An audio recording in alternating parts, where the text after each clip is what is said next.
So, fuck it. Flashbang, white screen, no field of vision. Can't see what you can't hear in the distance. Concuss your head bust. I scope you like it's 1v1 or Russ. I keep that dang tuck. It's fucking, can I let you up? Fukkit is a pioneer in the underground and has amassed over 100 million streams. He's also been a part of various different legendary collectives like Midnight Society and even Members Only. Not only this, but he also has a discography that dates all the way back to 2014. He's released over 8 albums and 4 EPs. So who is Fukkit? Why has he gained so much traction in the underground? What got him where he is today? Is he even worth listening to? I'll be answering all these questions and be giving a breakdown of my thoughts on his discography later in the video, so stay tuned. Alex Perez, better known as Fukkit, was born in Hialeah, Miami, Florida, January 29th, 1997, which is a mostly Hispanic and Cuban-dominated area. While he was a baby, his mom was going through college as a nurse and also maintaining a job, while his dad was working for a manufacturing company. So during his earlier years, when he was around from 1 to 6 years old, he was mostly raised by his grandparents and grew up in a basically strictly Hispanic household. At an early age, he was doing well in school and even was put in a gifted program, which he stayed in throughout his elementary and middle school years. During these years, most of his life, he was just focused on school, and music wasn't even really something he had experimented on. And the most exposure he would get to the music is basically just from family and friends. That was until he turned 13 years old, which is the age where Fukkit got his very first iPod. The iPod would basically allow him to start exploring music by himself, which was a gateway to listening to artists like System, Disturbed, and Slipknot, which were all artists his brother liked at the time, so he recommended it to him. Taking in these different tastes of metal and rock would definitely go on to impact his style later, which would develop his now infamous rage and distorted type style. And even though Fukkit would eventually become a well-known rapper, up until high school, his only experience with rap was basically just from his younger teenage uncle, who would play it around him while he was hanging out with his friends and playing Mario Kart, that kind of thing. And like I said, that all changed once he got into high school. Fukkit had maintained basically the same friend group from 1st grade all the way through 8th because of his gifted program, but high school was a completely different story because basically everyone that Fukkit had bonded with and become friends with up until that point was just gone. And Fukkit walked into high school basically knowing no one. But that didn't really mean that Fukkit was really introverted for that long, because he was quickly able to become friends with the skater group. Joining this group would expose Fukkit to tons of underground SoundCloud artists at that time, even ones that were popping off locally like Raider Clan, Puya, and even Bones. Fukkit quickly became interested in these local artists, with each of them having a different sound, a different aesthetic, which would eventually lead him to become interested in making music. So, when Fukkit was 16 in junior year, around March of 2014, getting ready to soon transition into senior year, he was asked by a close friend if he was down to do a freestyle. His friend wanted him to do a freestyle over the instrumental of Meat Grinder by MF Doom. He originally accepted it as a joke, but once he was finished recording, he thought it was even good enough to upload to SoundCloud. But there was one problem. He didn't really have an official rap name yet. So when he was with his friends smoking and spitballing, it went like this. We were all thinking, and I was exchanging names with people, and I was like, nah, I'll say a name, and they'll be like, nah, I don't fuck with it. I'll be like, yeah, you're right, I don't fuck with it either. I was thinking of all these names, spitballing, and eventually I'm just sitting there, and I'm like, you know what? And I got the thought in my head, I got this thought. I'm like, you know what?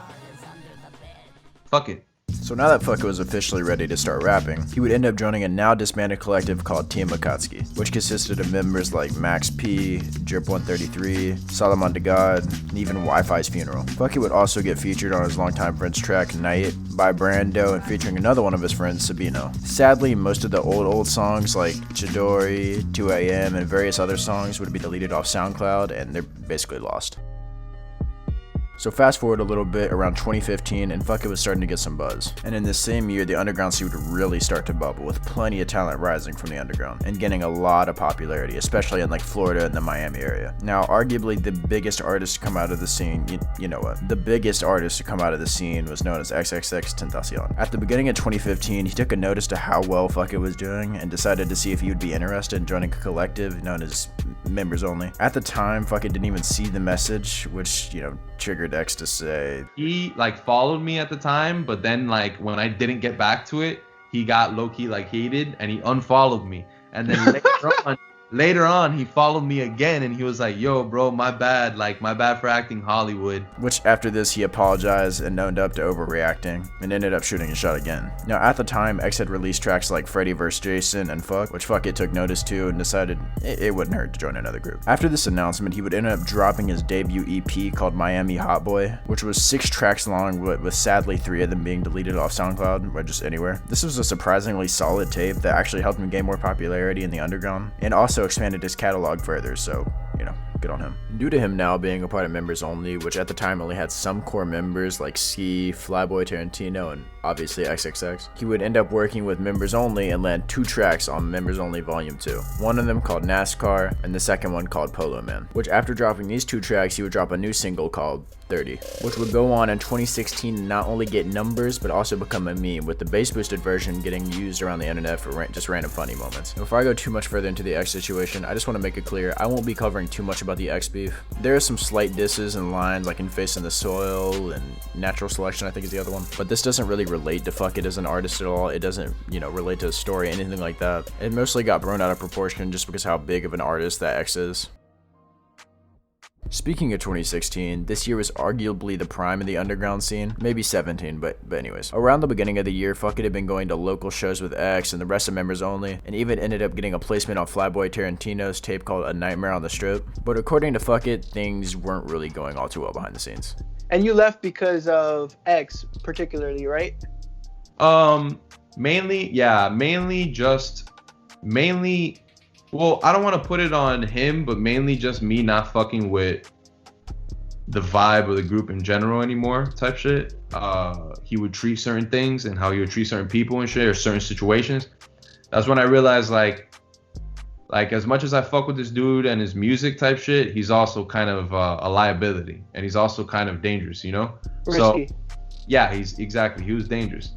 So on March 8th, 2016, Fukkit decided to go ahead and leave Members Only, which at first when the news broke, everything seemed fine, but X was anything but. X instantly got on Twitter and ranted about how Fukkit decided to leave, and it was 2016 X. He called him a hoe ass, hoe in his, and accused him of clout chasing, yada yada yada. And sadly, this would lead to the two, to stop working with one another, and they ended up going their separate ways. But this wasn't the last collective that Fukkit would join. The next collective he joined is one we've talked about quite a bit on this channel, Midnight Society. Another artist named Swerzy would end up dropping his tape, which I've also talked about, on September 2nd, 2016, called When I Die, Throw a Party. This tape had Fukkit on the second track called Geeked and Lost. With Swerzy already being affiliated with Midnight Society, it automatically put eyes on Fukkit as an artist that Midnight Society might want on their roster, which is what ended up happening. But instead of Members Only, this experience would be far more positive for Fukkit. Leading into 2017, Fukkit would continuously work on his project called Is This Beauty, which he would release singles at random from this project until he got one big strike with the track One Punch, doing big numbers at the time, which was the perfect build up for the full release of the project on June 18th, 2017. This project was a huge success and a further improvement upon Fukkit's unique screamo, rage type beats with a quick flow to match. And throughout the rest of the year, Fukkit would continue to release singles and build his discography further, and he would even end up meeting Heel in person, which they would continue to drop a steady flow of tracks and producing and singles, that kind of thing, all the way up until 2018.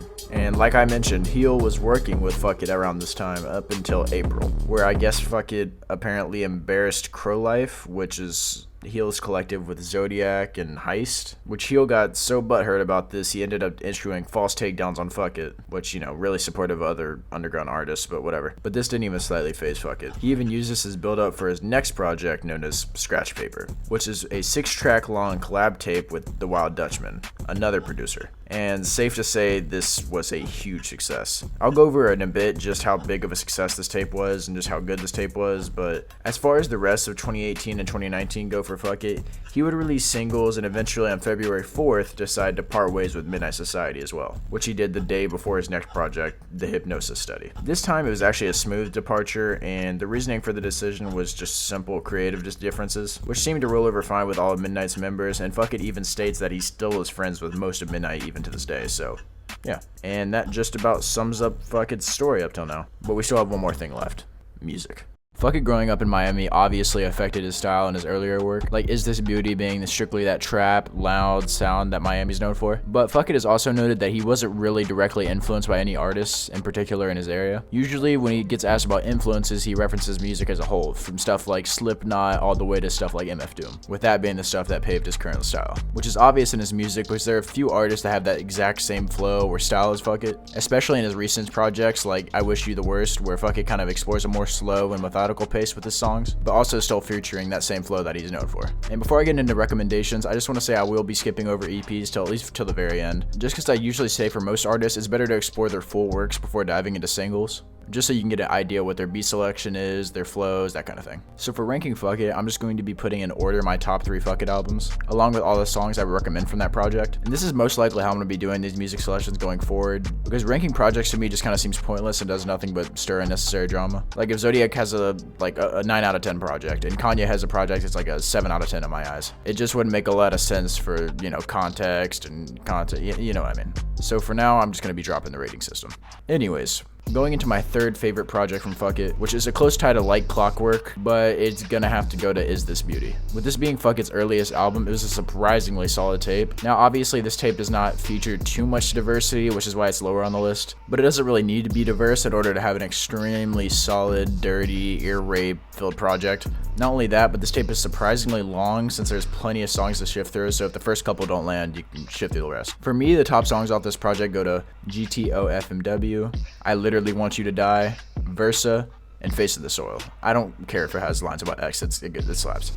For my second recommendation, if you're looking strictly for Fukkit talking his shit, Serbius is easily his most consistent album in that regard. Front to back, there isn't one song I wouldn't add to a playlist. Every track is just back to back to back bangers. With the beat selection on this one having that same, you know, aggression that Fukkit was known for at the time, it really feels like Fukkit was in his element in terms of flow on this tape. And as far as recommendations go, I would just say listen to it front to back, but it's sadly only 11 tracks long, so I would say probably all of them deserve a listen. But if I'm forcing myself to recommend a couple songs, it's gonna go to Trees featuring Kamiata and Toe Tags and Broken Skulls. Now, for my number 1 recommendation, an album from Fukkit, this might be a bit controversial, but it's definitely Destroyer. This project has legit everything I would want in a Fukkit project and more, with Fukkit really taking some risks on this project and putting in, you know, tracks like Tyranny and Call Me, which have like a more love-focused theme, but still sound like a Fukkit song. Not only that, if you're not interested in that kind of style from Fukkit, then you still have the classic flows like on, Tech Deck and Speedy. But overall, I just give this project a listen. It's great front to back. I'm not even gonna recommend any for this one because I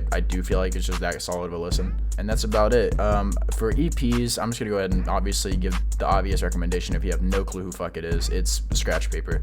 Scratch Paper features like stuff like Mincemeat, Fly on the Wall, and Flashbang. And this EP really does show why Fukkit is as popular as he is. And pretty much every song on this could be added to a playlist, so I'd give it a listen.